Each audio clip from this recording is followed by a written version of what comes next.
Hello everyone, this is Jyoti. Welcome back to the channel. अगर तुम्हारे mock test के score stuck हो गए हैं या फिर बहुत ही कम आ रहे हैं बट एनी हाउ तुम्हें नीट 2026 में 500 प्लस या 600 प्लस स्कोर करना है तो इस वीडियो को एंड तक देखना, क्योंकि मैं इसमें बताऊंगी इस लास्ट मंथ की स्ट्रेटेजी जिससे आप अपने मॉक टेस्ट के स्कोर को इम्प्रूव कर सकते हो। बट प्रॉब्लम ये है कि बहुत सारे स्टूडेंट्स इन लास्ट मंथ में 3 मिस्टेक्स कर देते हैं। पहली मिस्टेक कि डेली मॉक टेस्ट देते हैं और उसकी एनालिसिस नहीं करते हैं। सेकंड, न्यू चैप्टर शुरू कर देते हैं। एंड थर्ड कि सेम मिस्टेक्स को बार बार रिपीट करते हैं और इसी वजह से उनका स्कोर इंक्रीज नहीं होता है। लास्ट मंथ में आपको ये सारी मिस्टेक्स तो भूल कर भी नहीं करनी है। तो बात करते हैं कि हमारी मॉक टेस्ट की फ्रीक्वेंसी कितनी होनी चाहिए इन लास्ट मंथ में। तो पर वीक आपको 2 से 3 मॉक टेस्ट ही देने हैं, इससे ज्यादा मॉक टेस्ट नहीं देने हैं। और जिस दिन आप मॉक टेस्ट देते हो उसी दिन आपको उसकी प्रॉपर एनालिसिस करनी है।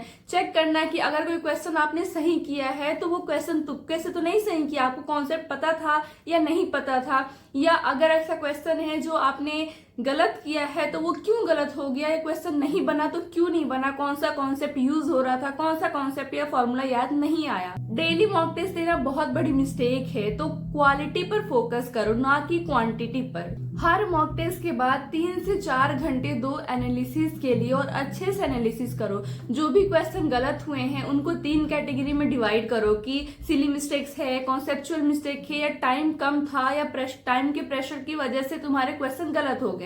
और एक मिस्टेक नोटबुक बनाओ। माना लास्ट मंथ है लेकिन अभी आप जितने मॉक टेस्ट दे रहे हो उसमें जो भी मिस्टेक्स कर रहे हो वो अपने मिस्टेक नोटबुक पर नोट डाउन करो। कौन सा कॉन्सेप्ट आपने गलत किया है या कोई नया कॉन्सेप्ट मिल गया, वो सब आपको मिस्टेक नोटबुक में लिखना है। एग्जाम से पहले सिर्फ आपको अपनी मिस्टेक नोटबुक ही रिवाइज करनी है और कुछ एक्स्ट्रा रिवीजन नहीं करना। और नीट के पहले भी आपको ये तो इम्पोर्टेंट है, आपको रिवाइज करके जाना ही है। अब इन लास्ट मंथ में हमारे रिवीजन की स्ट्रेटेजी क्या होनी चाहिए तो देख लो। बायोलॉजी जो है अपने लिए बहुत इंपॉर्टेंट है, लाइक उसका जो स्कोर है 360 अकेला का, तो उसमें आपको अच्छे से एनसीईआरटी लाइन बाय लाइन पढ़नी है, क्वेश्चन सॉल्व करने हैं, पीवाईक्यूज पर फोकस करना है। एनसीईआरटी के जो भी लाइंस है, डायग्राम है, टेबल है, वो सब आपको अच्छे से पढ़ना है। केमिस्ट्री में आपको ऑर्गेनिक इनऑर्गेनिक में एनसीईआरटी पढ़नी है प्लस पीवाईक्यू सॉल्व करने हैं। फिजिक्स में आप जितना ज्यादा हो सके शॉर्ट नोट से फॉर्मूले को याद करो, रिवाइज करो डेली एंड क्वेश्चन सॉल्व करो। कोई भी नया चैप्टर स्टार्ट मत करो अगर आपका सिलेबस मोस्टली कंप्लीट है तो।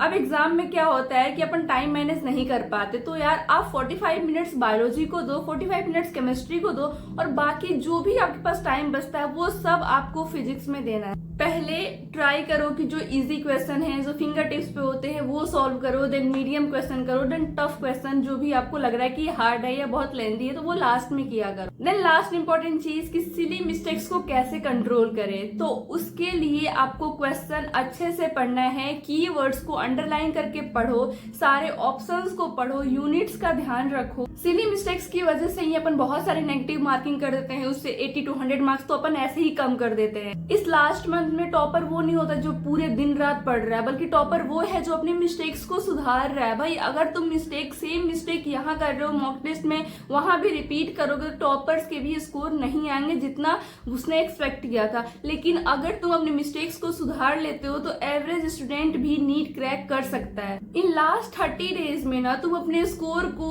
अपने अकॉर्डिंग इम्प्रूव कर सकते हो। तुम जितनी मेहनत करोगे अपने रिवीजन पर, अपने मॉक टेस्ट की एनालिसिस पर, उतने अच्छे तुम्हारे स्कोर आएंगे, उतना इम्प्रूवमेंट होगा।